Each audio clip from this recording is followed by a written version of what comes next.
Smoking causes cancer. Smoking kills. புகைப்பிடித்தல் புற்றுநோயை உண்டாக்கும் மற்றும் உயிரை கொல்லும். Consumption of alcohol is injurious to health. மது அருந்துதல் உடல் நலத்திற்கு கேடு. Be safe. Don't drink and drive. பாதுகாப்பாக இருப்பீர். மது அருந்திவிட்டு வாகனம் ஓட்டாதீர். ஹலோ நண்பர்களே, அனைவருக்கும் வணக்கம். நம்ம இன்னைக்கு பார்க்க போற சம்பவத்தை பார்க்கறதுக்கு முன்னாடி உங்ககிட்ட ஒரு விஷயத்த சொல்லிடலாம் அப்படின்னு இருக்கிறேன். நம்மளுடைய புதிய அமானுஷ கதைகள் சேனலுக்கு வரக்கூடிய அனைத்து நபர்களுக்கும் என்னுடைய அன்பார்ந்த நன்றிகள். நம்மளுடைய புதிய அமானுஷ கதைகள் சேனலை நிறைய பேர் சப்ஸ்கிரைப் பண்ணாம வீடியோ பார்த்துட்டு இருக்காங்க. தயவு செய்து சப்ஸ்கிரைப் பண்ணிக்கிட்டு வீடியோவும் பார்த்துருங்க. மறக்காம பெல் ஐகானை தட்டிருங்க. உங்க லைஃப்ல இத மாதிரியான அமானுஷ்ய சம்பவங்கள் ஏதாவது நடந்திருந்தா அதை என்னுடைய வாட்ஸ்அப் நம்பருக்கு ஒரு வாய்ஸ் நோட்டா மற்றும் மெசேஜ் நீங்க அனுப்பலாம். என்னுடைய வாட்ஸ்அப் நம்பரை டிஸ்கிரிப்ஷன்லயும் கொடுத்துருக்கிறேன், இந்த டிஸ்பிளேலயும் தெரியும். கண்டிப்பா ஃபாலோ பண்ணிக்கிடுங்க. வாங்க இன்னைக்குள்ள சம்பவத்துக்குள்ளாடி நம்ம போயிடலாம். ஒரு கதை சொல்லிட்டேன் சார். அதுல உனக்கு கதை கேட்டு பழகிடுச்சு, எனக்கு கதை சொல்லியே பழகிடுச்சு. நான் கதை சொல்றேன், நீ கேளு. இந்த சம்பவம் எங்க நடந்திருக்கு அப்படின்னு பாத்தீங்கன்னா, திருநெல்வேலி மாவட்டத்திலிருந்து கிட்டத்தட்ட ஒரு 20 கிலோமீட்டர் சரௌண்டிங்க உள்ளாடி இருக்கக்கூடிய ஒரு ஊர்ல நடந்ததுதான். கிட்டத்தட்ட 2023 காலகட்டத்துல தாங்க இந்த சம்பவம் நடந்திருக்குது. இந்த சம்பவத்தை கடைசியா முடிச்சு வச்சது நான் தான் போய் முடிச்சு வச்சேன். அந்த மாதிரியான ஒரு சம்பவம் தான். என்ன அப்படிங்கறத தெளிவா பாத்துக்கலாம். இந்த சம்பவம் யாருக்கு நடந்துச்சு அப்படின்னா, ஜெயக்குமார் அப்படிங்கிறவருக்கு தான் இந்த சம்பவம் நடந்துச்சு. இந்த சம்பவம் நடக்கக்கூடிய காலகட்டத்துல நம்மளுடைய சேனலை விரும்பி பார்த்துட்டு இருந்தவர் தான் ஜெயக்குமார். அது மட்டும் இல்லாம அவங்க அப்பா அம்மா எல்லாருமே இந்த சேனலை ரொம்ப, அதாவது நம்மளுடைய புதிய அமானுஷ கதைகள் சேனலை ரொம்ப அன்போட பார்த்துட்டு இருந்திருக்காங்க. என்ன அப்படின்னா, ஒரு வீடியோ போடல அப்படின்னா நமக்கு மெசேஜே வந்துடும், என்ன வீடியோ வரலையா அப்படிங்கிற மாதிரி எல்லாம் கேட்பாங்க. அப்படிப்பட்ட ஒரு குடும்பத்துக்குள்ளாடி நடந்த ஒரு அதிபயங்கரமான சம்பவம் தாங்க இந்த சம்பவம். அவங்களுடைய லைஃபே மாத்திடுச்சு. அது மட்டும் இல்ல, இந்த சம்பவத்துல நானே இன்வால்வ் ஆயிருக்கிறேன். வாங்க சம்பவம் என்ன அப்படிங்கறத முதல்ல இருந்தே பாத்திரலாம். இந்த சம்பவத்துல முதல்ல மாட்டினது யார் அப்படின்னு பாத்தீங்கன்னா, இவருடைய தம்பிங்க, அதாவது ஜெயக்குமாருடைய சித்தப்பா மகனான அருள்நாதன் அப்படிங்கிறவர் தான் இந்த சம்பவத்துல ஃபர்ஸ்ட் மாட்டினாரு. அது எப்படி அப்படிங்கறத சொல்றேன். அதாவது இந்த கதையுடைய தொடக்கத்துல இருந்தே வர்றேன். இந்த சம்பவம் நடக்கக்கூடிய அன்னைக்கு நைட்டுங்க, இவங்களுடைய ஊர்ல இவங்களுடைய வீடு ஒரு தனித்துவமான வீடு தான். ஆனா என்ன அப்படின்னா, இவங்களுக்கு கொஞ்சம் நிறைய இடங்கள் இருக்குங்க. இவங்க வீட்டை சுத்தி ஏகப்பட்ட இடங்கள் இவங்களுக்கு இருக்குது. இவங்க அப்பா ஒரு டாக்ஸி டிரைவர் தான் இருந்துட்டு இருக்கிறாரு. அவங்க அம்மா ஹவுஸ் ஒய்ஃப் தான். இவர் 12ஆம் கிளாஸ் படிச்சுட்டு இருக்காரு. ஒத்தைக்கு ஒரு மகன் தாங்க. அவ்வளவு சொத்தும் நம்மளுடைய ஜெயக்குமாருக்கு தாங்க. அதே மாதிரி இவங்க வீட்டுல இருந்து கிட்டத்தட்ட ஒரு 100 மீட்டருக்கு அந்த பக்கத்துல தாங்க அடுத்த வரிசையாக வீடுகள் இருக்குது. அதுலயும் ஒரு வீடு இவங்க சித்தப்பாவுடைய வீடு. அவங்களுக்கு இந்த மாதிரி நிலம் சொத்து சுகம்னு ஒரு பெரிய ஒரு குடும்பமா வாழ்ந்துட்டு இருக்கிறாங்க. ஆனா என்ன அப்படின்னா, நம்மளுடைய ஜெயக்குமார் இந்த 12ஆம் கிளாஸ், அதாவது 2023 இந்த 12ஆம் கிளாஸ் எக்ஸாம் நடந்துட்டு இருக்கக்கூடிய டைமுங்க. அதாவது அரையாண்டு தேர்வுக்கான அந்த படிப்புகள் நடந்துட்டு இருக்கக்கூடிய டைமுங்க. எப்பவும் சரி, அவங்களுடைய சித்தப்பாவுடைய மகன் அருள்தாஸ் இருக்கிறார் இல்லையா, அவர் நம்மளுடைய ஜெயக்குமார் 2 பேருக்கும் ஒரே ஏஜ் தாங்க. ஏன்னா இவங்களுக்கு ரொம்ப காலமா ஜெயக்குமாருடைய அப்பா அம்மாவுக்கு ரொம்ப காலமா குழந்தை இல்லாம தான் நம்மளுடைய ஜெயக்குமார் பிறந்திருக்கிறாரு. அதனாலதான் ஒத்தைக்கு ஒரு மகனா இருக்கிறாரு. அதே மாதிரி அவங்க சித்தப்பாவுக்கு 2 பசங்க இருக்கிறாங்க, ஒரு பெண் குழந்தைங்க இருந்துட்டு இருக்கிறாங்க. ஆனா அங்க இருக்கக்கூடிய மூத்த மகன், சித்தப்பாவுடைய மூத்த மகன் அருள்நாதன், இவரு கூட தாங்க படிப்பாரு. அதுவும் இவங்க வீட்டுல தான் படிப்பாருங்க. அதுவும் கிட்டத்தட்ட நைட்டு ஒரு 11 மணி வரைக்கும் இவங்க வீட்டு மச்சி அப்படின்னு சொல்றாங்க. மச்சினா மொட்டை மாடிக்கு மேல ஒரு சின்ன கூரை வீடு மாதிரி போட்டு வச்சிருப்பாங்க. அது உங்களுக்கு அந்த டைம்ல ஓட்டு வீடா இருந்திருக்குங்க. அந்த மாதிரியான ஒரு ஓட்டு வீடு தாங்க மொட்டை மாடியில மேல இருக்குது. அதுலதான் இவங்க இருந்து படிச்சுட்டு இருப்பாங்க. ஒரு 11 மணி வரைக்கும் படிச்சுக்கிட்டு அங்க இருந்து நம்மளுடைய ஜெயக்குமார் இருக்காரு இல்லையா, ஜெயக்குமாருடைய அதாவது சக தோழன் கூட சொல்லாங்க, அதாவது கூட பிறந்த சகோதரன் மாதிரி தான். அவர் என்ன பண்ணுவார் அப்படின்னா, அந்த 11 மணிக்கு அங்க இருந்து கிளம்பி போவாருங்க. அதே மாதிரி தாங்க அன்னைக்கு நைட்டும் நடக்குது. இவங்க படிச்சு முடிச்சுட்டாங்க. சரிப்பா நான் கிளம்புறேன் அப்படின்னு சொல்லிக்கிட்டு அருள்நாதன் கிளம்புறாருங்க. மொட்டை மாடியை விட்டு கீழே இறங்கி இவங்க பெரியப்பாவும் பெரியம்மாவும் வீட்டுக்குள்ளாடி இந்த படம் பார்த்துக்கிட்டே இருக்கிறாங்க. டிவியில படம் பார்த்துட்டு இருக்கிறாங்க. அப்படி பார்த்துக்கிட்டு இருக்கக்கூடியவங்க கிட்ட பெரியப்பா போயிட்டு வர்றேன், பெரியம்மா போயிட்டு வர்றேன் அப்படின்னு சொல்லிக்கிட்டு இவர் ஸ்ட்ரெயிட்டா நடந்து அந்த வீட்டுடைய காம்பவுண்ட் பக்கம் வர்றாரு. கிட்டத்தட்ட வீட்டுக்கும் காம்பவுண்டுக்கும் ஒரு 25 அடி கேப் இருக்குதுங்க. அந்த கேப்ல தான் நடந்து வந்துட்டு இருக்கிறாரு. அந்த கேட்டை ஓபன் பண்றாருங்க. ஓபன் பண்ணிட்டு இருக்கும்போது நம்மளுடைய ஜெயக்குமார் என்ன பண்றாரு அப்படின்னா, இந்த புக்ஸ் எல்லாம் எடுத்து வெளியே வச்சிருக்காரு. அதாவது இந்த பேக்ல இருந்து எடுத்து வைப்பாங்க இல்லையா, அப்படி இந்த பேக்ல எடுத்து வச்ச புக்ஸை எல்லாம் ரிட்டர்ன் பண்ணி உள்ள வச்சுக்கிட்டு இருக்கும்போது திடீர்னு ஒரு சம்பவம் கேக்குதுங்க. கீழே இருந்து ஒரு சத்தம் கேக்குது. என்னடா ஆச்சு அப்படின்னு சொல்லிட்டு ஒரு சத்தம் கேக்குதுங்க. ஆனா இங்க என்ன நடக்குது அப்படின்னு பாத்தீங்கன்னா, நம்மளுடைய அந்த அருள்நாதன்ங்கிற அந்த பையன், அதாவது நம்மளுடைய ஜெயக்குமாருடைய அந்த தோழன் என்ன பண்றான் அப்படின்னா, சரட்டுன்னு வீட்டுக்குள்ள வந்துடுறாங்க. வீட்டுக்குள்ள வந்தவன் அதாவது எங்க வந்து நிக்கிறான் அப்படின்னா, பெரியப்பா பெரியம்மா முன்னாடி வந்து நிக்கிறான். நின்னுகிட்டு ஒரு திணுசா கண்ணை காட்டுறாங்க. கண்ணு வந்து அப்படி பெருசா உருண்டையாட்டு வெளியே அப்படி தள்ளிக்கிட்டு நிக்குது. அது மட்டும் இல்லாம இன்னொரு விஷயம் என்ன அப்படின்னு பாத்தீங்கன்னா, அவர் வந்து பல்ல இறுக்கமா கடிக்கிறாருங்க. கறக்க புறுக்குன்னு சவுண்டு கேக்குது. என்னடா ஆச்சு அப்படின்னு சொல்லிக்கிட்டு அவங்க அம்மா கத்தக்கூடிய சத்தம் தாங்க மேலேயும் கேக்குது. இந்த சத்தம் கேட்ட உடனே நம்மளுடைய ஜெயக்குமார் என்ன பண்றாரு அப்படின்னா, என்ன அம்மா இந்த மாதிரி பேசிட்டு இருக்கிறாங்க, அதான் அவன் போயிட்டானே, அதாவது அருணாதன் போயிட்டான், அதுக்கப்புறம் எதுக்கு அம்மா யாருக்கிட்ட பேசிட்டு இருக்கிறாங்க அப்படின்னு சொல்லிக்கிட்டு இவரும் என்ன பண்றாருன்னா, கீழே இந்த சம்பவம் நடந்துட்டு இருக்கவே மேல மொட்டை மாடி இருந்து எட்டி பாக்குறாருங்க. அப்படி எட்டி பார்க்கும்போது அவருக்கு ஒரு பேரதிர்ச்சியான ஒரு சம்பவம் நடக்குதுங்க. அது என்ன அப்படின்னு பாத்தீங்கன்னா, அவங்க வீட்டுடைய கேட்டுக்கு முன்னாடி ஒரு தலைவரி கோலத்தோட கருகருன்னு ஒரு பெண்ணுடைய உருவம் நிக்குதுங்க. அதை அவரு மேல இருந்தே பாக்குறாரு, மொட்டை மாடியில இருந்தே பாக்குறாரு. மொட்டை மாடியில வந்து ஒரு பெரிய ஒரு லைட் ஒண்ணு வச்சிருக்காங்க. ஆனா அந்த லைட் எப்பவும் ஆன் பண்ண மாட்டாங்க. ஏன் அப்படின்னா அது பயங்கரமா கரண்ட் இழுக்கும் அப்படின்னு சொல்லிக்கிட்டு அவங்க அந்த வீட்டுல போட்டிருக்கக்கூடிய சின்ன குண்டு பல்புல தாங்க அந்த வெளிச்சத்துல தான் பாக்குறாங்க. அப்படி பார்க்கும்போது நம்மளுடைய ஜெயக்குமாருடைய கண்ணுக்கு அந்த இடத்துல அந்த மாதிரியான ஒரு உருவம் அந்த கேட்டுக்கு முன்னாடி தெரியுதுங்க. இது என்னடா ஒரு உருவம் தெரியுதே, அம்மாவா இருக்குமா, அம்மா எதுக்கு இந்த நேரத்துல அங்க போய் நின்னுகிட்டு இந்த மாதிரி பேசிட்டு இருக்கிறா, யாருகிட்ட பேசுறா அப்படிங்கிற ஒரு எண்ணத்தோட நம்மளுடைய ஜெயக்குமார் என்ன பண்றாரு அப்படின்னா, வேகமா மாடியை விட்டு கீழே இறங்குறாருங்க.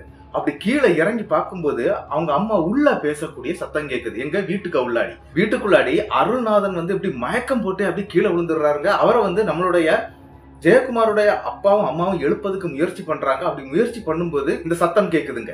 இதை கேட்ட உடனே உள்ள நீக்கி ஓடுறாரு. அப்ப அந்த கேட்டுக்கிட்ட நிக்கிறது யாருன்னு அவர் கவனிக்கல. அந்த இருட்டு மாதிரி அந்த இடத்துல அந்த உருவம் மாதிரி தெரியறத பாத்துக்கிட்டு ஒருவேளை அம்மாவா இருக்குமோன்னு நினைச்சாரு.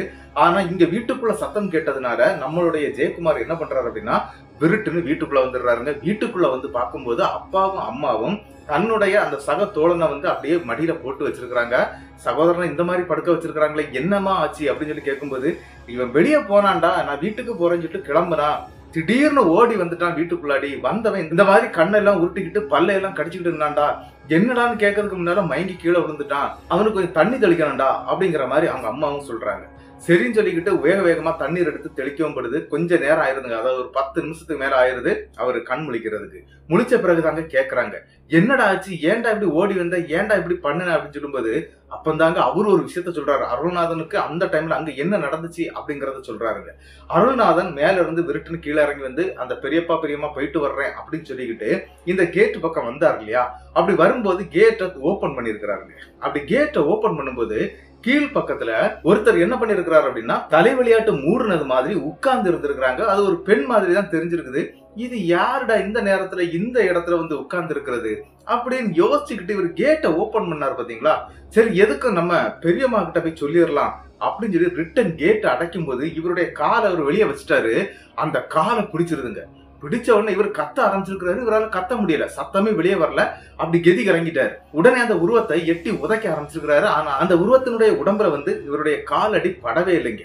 ஆனா இதனுடைய காலை இறுக்கமா பிடிச்சிருக்குங்க. இவர் வேகமா என்ன பண்ணிட்டாரு அப்படின்னா, ஒரடி விட்டுக்கிட்டு அங்க இருந்து ஓடி நேர வீட்டுக்குள்ள வந்திருக்கிறாரு. ஆனா இவரால பேச முடியல.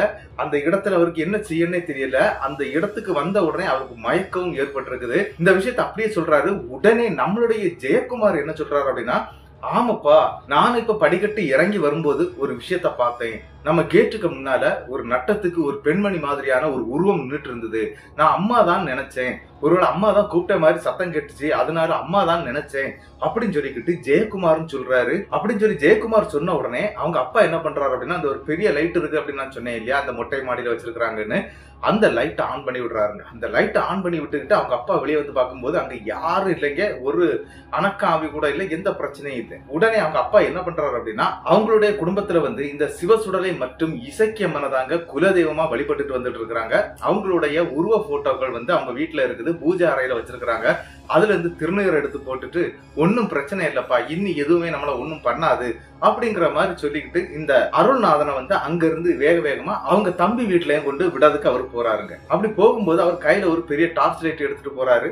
அப்படி எடுத்துக்கிட்டு அந்த பையனை, அதாவது அருள்நாதனை கொண்டு போய் அவங்க வீட்லயும் விட்டுறாரு. ஆனா இங்க நடந்த இந்த விஷயங்களை வந்து சொல்லவே இல்லை. ஏன் அப்படின்னா, சரி இனிமேல் பையனை வீட்டுக்கு விட மாட்டான் தம்பி அப்படின்னு சொல்லிக்கிட்டு இதை வந்து அவர் சொல்லல. தன்னுடைய அந்த மகனுக்கிட்டையும், அதாவது அருள்நாதனுக்கிட்டையும் சொல்லிடுறாரு, இப்படி எது நடந்துன்னு சொல்லாதப்பா, அதுக்கு உனக்கு வீட்டுக்கே வர விட மாட்டான், அதனால நீ வந்து இந்த விஷயத்த சொல்ல வேண்டாம் அப்படின்னு சொல்லி மறைச்சிடுறாங்க. ஆனா என்ன நடக்குது அப்படின்னு பாத்தீங்கன்னா, அன்னைக்கு அந்த வீட்டுக்குள்ளாடி இவங்க இதை பத்தி தாங்க ஃபுல்லா டிஸ்கஸ் பண்ணி பேசிக்கிட்டே இருந்திருக்கிறாங்க.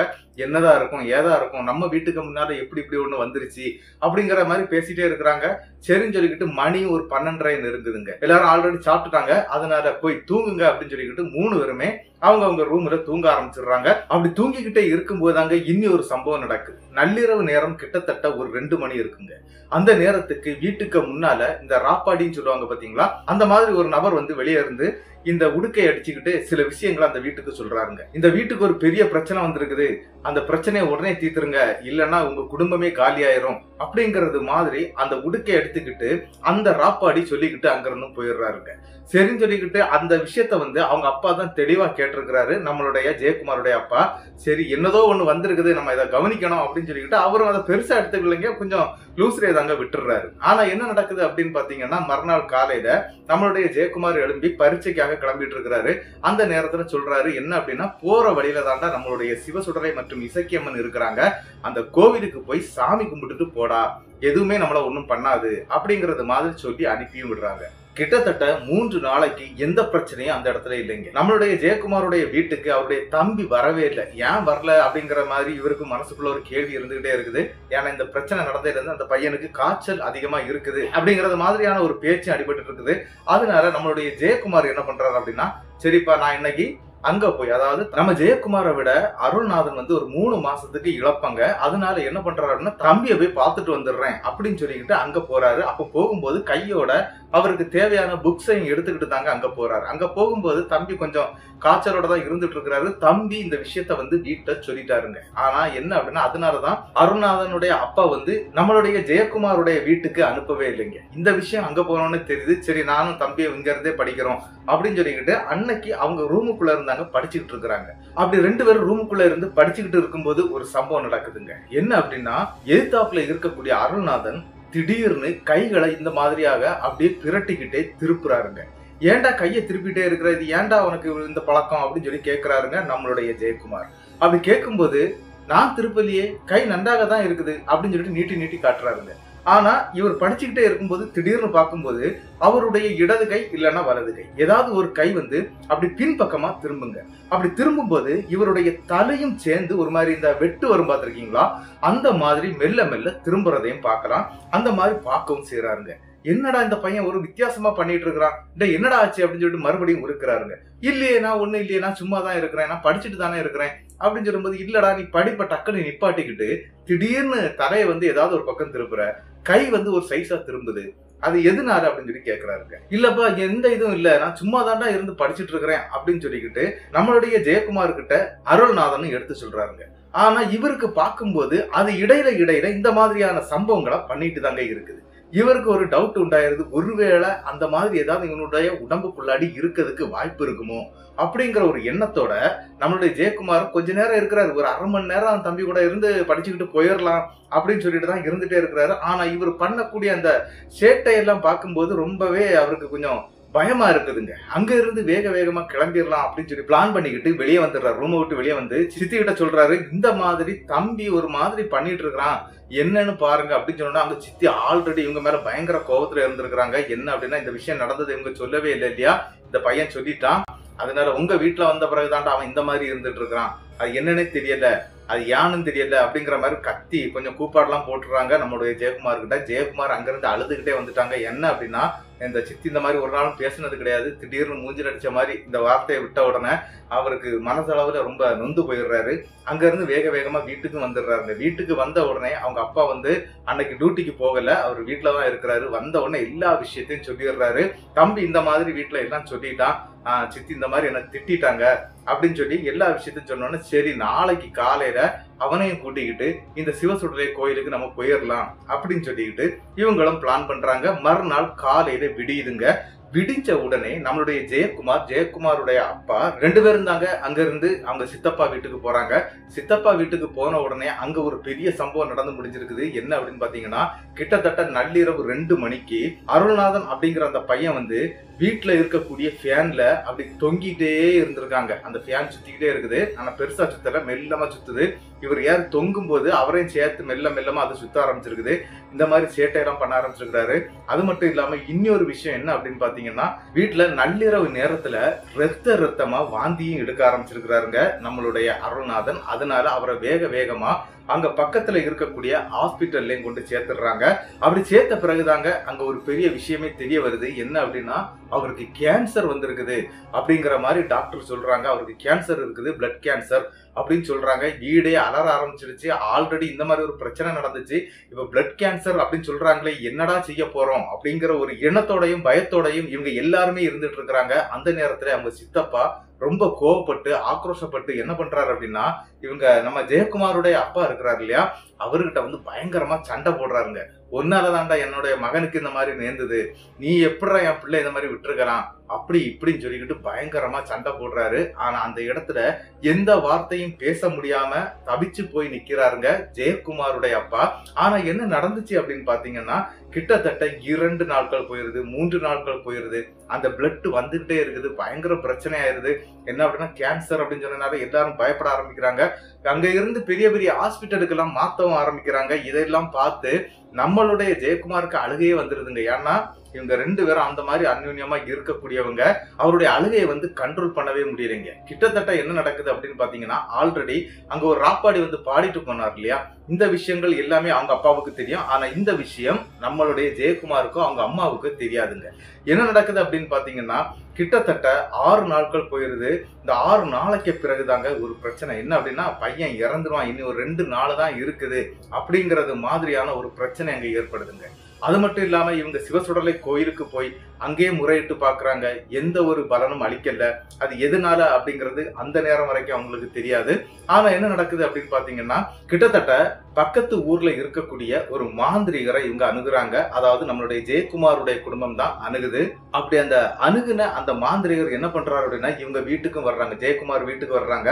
வீட்டுல வந்து இந்த விஷயத்த பாக்குறாங்க. பாத்துக்கிட்டு இது வந்து முனி வந்திருக்குது, அது வந்திருக்குது, இது வந்திருக்குது அப்படின்னு சொல்லிக்கிட்டு கிட்டத்தட்ட ஒரு 1.25 லட்சம் ரூபாய்க்கு ஒரு பெரிய பேரமே பேசி முடிக்கிறாங்க. அப்படி பேரம் பேசி முடிச்சது மட்டும் இல்லாம அந்த மாந்திரிகர் வந்து பல விதமான வித்தைகள்லாம் அங்க பண்ணியிருக்கிறாரு. அதையெல்லாம் பார்த்துக்கிட்டு ஓ எல்லாம் போயிடுச்சு அப்படிங்கிற மாதிரி நினைச்சுக்கிட்டு இருக்கிறாங்க. ஆனா யாருடைய உடம்புலையும் அது வரல அப்படிங்கிறது அவங்களுக்கு அந்த டைம்லயே தெரியும்.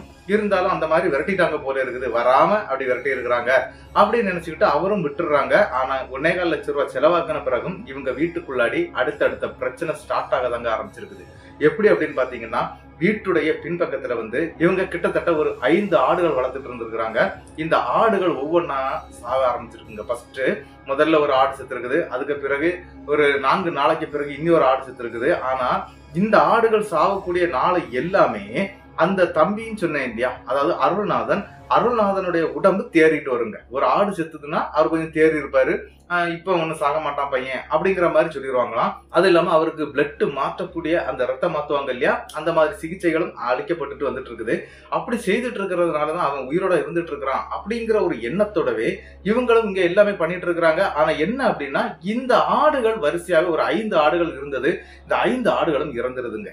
சரி இப்ப என்னெல்லாம் பண்றது அப்படின்னு சொல்லிக்கிட்டு ஒரு எண்ணத்துல இருக்கிறாங்க. ஏன்னா தம்பிக்கு அதுக்கு பிறகு இந்த 5 ஆடுகள் இறந்து கிட்டத்தட்ட ஒரு 15 நாள் வந்து பையன் உயிரோட தான் இருக்கிறான், எந்த பிரச்சனையும் இல்லை அப்படின்னு சொல்லிக்கிட்டு, அப்ப மாந்திரிகர் செய்ததெல்லாம் சரிதான் அப்படின்னு நினைச்சிட்டு இவங்க கொஞ்சம் ஃப்ரீயாவே இருந்திருக்கிறாங்க. ஆனா மறுபடியும் பையனை சீரியஸ் ஆயிடுச்சு அப்படின்னு சொல்லிக்கிட்டு ஐசி வார்டுல சேர்த்திருக்கிறதாட்டு அங்க ஒரு பேச்சு அடிபடுது. இவங்களால எதுவுமே பண்ண முடியல. அந்த நேரத்துல மண்டையை பிச்சுக்கிட்டு இருக்கிறாங்க நம்மளுடைய ஜெயக்குமாருடைய குடும்பம். அந்த நேரத்துல வந்து நம்மளுடைய வீடியோ வந்து இவங்க அடிக்கடி பார்ப்பாங்க இல்லையா, சரி நம்ம கிட்ட ஏதாவது தீர்வு கிடைக்குமா அப்படின்னு சொல்லிக்கிட்டு எனக்கு தாங்க கால் பண்ணாங்க. நான் தான் அந்த கால் அட்டன் பண்ணேன். அப்படி அட்டன் பண்ணும்போது ஒரு விஷயம் என்னன்னா, இந்த மாதிரி நடந்த விஷயங்கள் அனைத்தையுமே என்கிட்ட சொல்லிட்டாங்க. இந்த மாதிரி நடந்துகிட்டு இருக்குதுப்பா, எங்களுக்கு என்ன செய்யணும்னு தெரியல அப்படின்னு சொன்னோம்னா, நான் இருந்த இடத்துல இருந்து பார்க்கக்கூடிய விஷயங்கள்லாம் நிறைய இருக்குதுங்க. என்னுடைய வீட்டுல இருந்துகிட்டு நான் சில விஷயங்களை கணிச்சு கரெக்டா சொல்லிடுவேன். அப்படி விஷயங்களை சொல்லும் போதுதான் அந்த வீட்டுல என்னது இருக்குது, என்னது வந்துச்சு அப்படிங்கிற விஷயத்தை நான் சொல்ல ஆரம்பிச்சேங்க. அதாவது ஒரு பெண்ணுடைய ஆன்மா தான் உங்களுடைய வீட்டு வாசல்லே காவல் இருந்துட்டு இருக்குது. அது அங்க இருக்கக்கூடிய ஒரு நபருடைய உயிரை எடுக்கிறதுக்காக தான் காவல் இருக்குது அப்படிங்கிற விஷயத்த நான் சொன்னேங்க. அப்படி சொன்ன பிறகுதாங்க அவங்க ஊருக்கு வர சொன்னாங்க, திருநெல்வேலிக்கு. அதுக்கான செலவெல்லாம் ஏத்துக்கிட்டு அவங்களும் என்ன கூட்டிட்டு போனாங்க. நான் திருநெல்வேலியில இருக்கக்கூடிய அவங்க வீட்டுக்கும் போயிட்டேன். அப்படி அங்க போய் பார்க்கும்போதுதான் எனக்கு தெரிஞ்சது என்ன அப்படின்னா, அங்க நிக்கிறது ஒரு பெண்ணுடைய ஆன்மாங்க. அந்த பெண் எப்படி இறந்திருக்கிறாங்க அப்படின்னா, கேன்சர் நோயால தாங்க பாதிக்கப்பட்டிருக்காங்க. ஆனா கேன்சர் நோயில அவங்க இறந்தாங்களான்னு கேட்டீங்கன்னா கிடையாது. அந்த பெண் அந்த வலியை பொறுக்க முடியாம பாத்ரூம் வென்டிலேஷன் இருக்கு பாத்தீங்களா, அந்த வென்டிலேஷன்ல தன்னுடைய துப்பட்டாவை கழுத்துல போட்டு இறுக்கிட்டு அப்படியே தொங்கி இறந்து போயிருங்க. அதுவும் ஹாஸ்பிட்டலுக்குள்ள வச்சு. அப்படி இறந்து போன அந்த பெண்ணுடைய சமாதி எங்க இருக்குது அப்படின்னா, இவங்களுடைய ஸ்கூலுடைய பின்பக்கத்துல தாங்க இருந்துட்டு இருக்குது. அதாவது ஸ்கூலுக்கு பேக் சைட்ல கொஞ்சம் சுடுகாடு அப்படிங்கிற மாதிரி தான் சொல்லப்படுதுங்க. அங்க இருக்கக்கூடிய அந்த சுடுகாட்டுல தான் இந்த பெண்ணுடைய பாடியும் அடக்கவும் பண்ணி இருக்கிறாங்க. ஆனா என்ன நடந்துச்சு அப்படின்னு பாத்தீங்கன்னா, இந்த அருள்நாதன் அப்படிங்கிற அந்த பையன் அந்த கிரவுண்ட்ல, அதாவது அந்த ஸ்கூல்ல இருக்கக்கூடிய கிரவுண்ட்ல இவங்க விளையாடுறது வழக்கம் தாங்க. அதுலயும் வாலிபால் விளையாடுவாங்க. அப்படி வாலிபால் விளையாடும் போது என்ன ஆச்சுது அப்படின்னு பாத்தீங்கன்னா, ஒரு பந்து அந்த பக்கம் போயிருதுங்க. அந்த காம்பவுண்டை விட்டு அந்த பக்கம் போயிருது.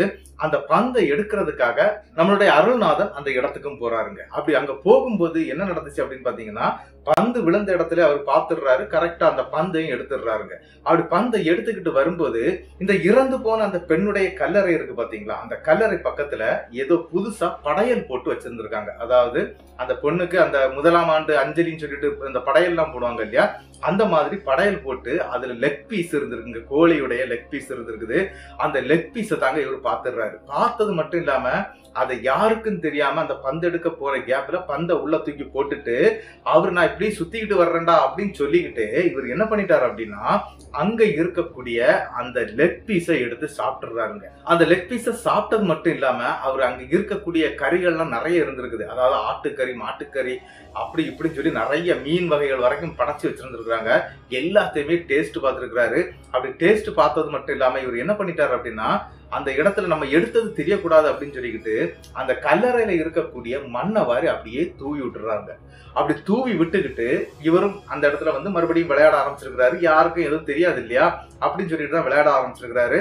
அப்படி விளையாடிட்டு இருக்கும்போது அவருக்கு எந்த பிரச்சனையும் நடக்கலைங்க. ஆனா அவரை பின்தொடர்ந்து இந்த பெண்ணுடைய ஆன்மா வருதுங்க. இந்த பெண் யார் அப்படின்னு கேட்டீங்கன்னா, சாந்தி அப்படிங்கறதுதான் இந்த பெண்ணுடைய பேரே. இந்த பெண்ணுடைய கல்லறையில இருந்து எடுக்கப்பட்ட அந்த படையல் சாப்பாட்டுக்காக தாங்க அது வந்திருக்குது. அது வந்தது மட்டும் இல்லாம என்ன பண்ணுது அப்படின்னா, அருள்நாதனை விடக்கூடாதுங்கிறது தாங்க அதனுடைய ஏமே. அதனால என்ன நடந்துச்சு அப்படின்னா, இந்த இடத்துக்கு அந்த நைட்டு நேரத்துல ஜெயக்குமாரோடைய வீடு இருக்குது இல்லையா, அது நைட்டு நேரத்துல இவர் வந்துட்டு போறத அதுக்கு ரொம்ப எளிதா இருந்திருக்குது. நம்மளுடைய அருள்நாதனை பிடிக்கிறதுக்கு ஒரு வாய்ப்பா இருந்திருக்குதுங்க. அதனால என்ன நடந்துச்சு அப்படின்னு பாத்தீங்கன்னா, அப்படியே ஏறி அண்டிருதுங்க நம்மளுடைய அருள்நாதனுடைய உடம்புல. அதனுடைய உடம்புல இருந்த அதே கேன்சர் நோயை தாங்க இப்போ நம்மளுடைய அருள்நாதனுடைய உடம்புலயும் இருக்குது. ஆனா டாக்டர்கள் இந்த மாதிரி பிளட் கேன்சர் இருக்குது அப்படின்னு சொல்லிட்டு எல்லாமே ட்ரீட்மெண்ட் பார்த்துட்டு இருக்காங்க. அவர் எழுந்து வருவாரு அப்படிங்கிற எந்த இதுவுமே கிடையாதுங்க. கடைசியா என்கிட்ட கேட்டு நான் இந்த விஷயத்த பார்த்துக்கிட்டு இந்த விஷயத்துக்கான சில பூஜை புனஸ்காரங்களை நான் செய்ய ஆரம்பிச்சேன். கிட்டத்தட்ட 4 நாட்கள் கண் முழிச்சுதாங்க அந்த வீட்டுல நான் அந்த வேலையை பார்த்தேன். அப்படி செய்யும் போது என்ன நடந்துச்சு அப்படின்னு பாத்தீங்கன்னா, அவங்க வீட்டுக்குள்ளாடி பயங்கரமான ஒரு துர்நாற்றம் வீச ஆரம்பிச்சுதுங்க. இந்த துர்நாற்றம் கிட்டத்தட்ட இந்த 4 நாட்கள்ல 2 நாட்கள் வரைக்கும் அந்த வீட்டுக்குள்ளதாங்க இருந்தது.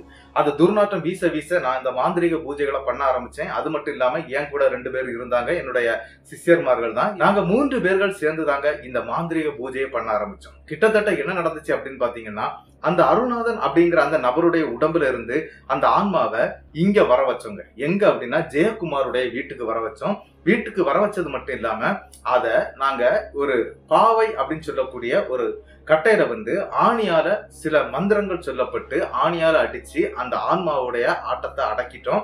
அது மட்டும் இல்லாம அதை எடுத்துக்கிட்டு போய் அது இருக்கக்கூடிய சுடுகாட்டிலேயே சில பல பூஜைகள் புனஸ்காரங்கள் எல்லாம் பண்ணி அதை நாங்க புதைச்சிட்டோம். அதன் பிறகு அந்த இடத்துல நம்மளுடைய அருள்நாதனுக்கு பிளட் கேன்சரே இல்லைங்க.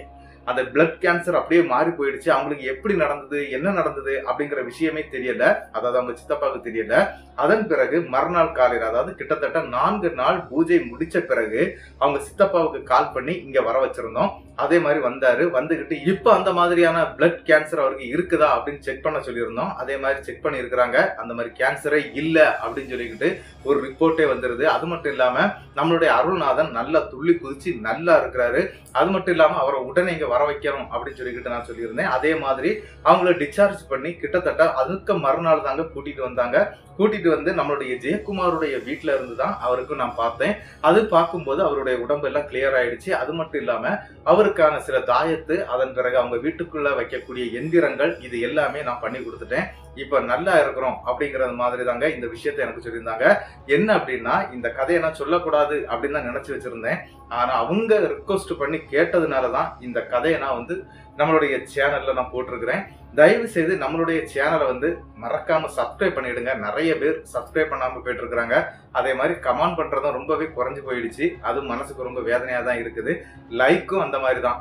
முன்னாலெல்லாம் நிறைய லைக் வரும். இப்ப வர வர லைக்கே வர்றது இல்ல. சரி, அது கூட ஆண்டவன் புண்ணியம் ஏதாவது நடக்கும் அப்படின்னு சொல்லி விட்டுருவேன். சரி, என்ன இருந்தாலும் நம்மளுடைய இந்த சம்பவம் எப்படி இருந்துச்சு அப்படிங்கறத வந்து மறக்காம நமக்கு கமெண்ட் பாக்ஸ்ல கமெண்ட் பண்ணிட்டு போயிருங்க. இந்த சம்பவம் உங்களுக்கு பிடிச்சிருந்தா உங்களுக்கு தெரியக்கூடிய அனைத்து நபர்களுக்கும் இந்த சம்பவத்தை ஷேர் பண்ணி விட்டுருங்க. அது மட்டும் இல்லாம இந்த சம்பவத்துக்கு மறக்காம ஒரு லைக்கை கொடுத்துருங்க. அதுவும் இல்லாம இன்னொரு விஷயம் என்ன அப்படின்னா, மறக்காம சப்ஸ்கிரைப் பண்ணிக்கிட்டு பெல் ஐகானையும் தட்டிடுங்க. அடுத்த வீடியோவில் சந்திக்கும் வரை உங்களிடமிருந்து விடைபெறுவது உங்கள் நாகர்கோவில் நாகராஜன். நன்றி நண்பர்களே.